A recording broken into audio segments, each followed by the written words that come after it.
تمنا بھلے رکھتی ہوں آسماں چھو لینے کی، لیکن اوروں کو گرانے کا ارادہ نہیں رکھتی۔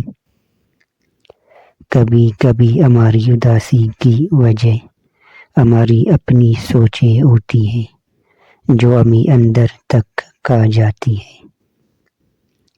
جس نے آپ سے سچی محبت کی ہو اس کا کبھی دل مت دکھانا، بلکہ اسے سب کچھ دینا، وہی آپ کا اصلی حقدار ہے۔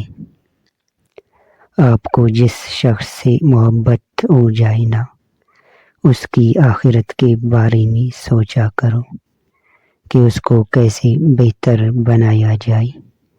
یہ تمہاری محبت کی سب سے بڑی دلیل ہوگی۔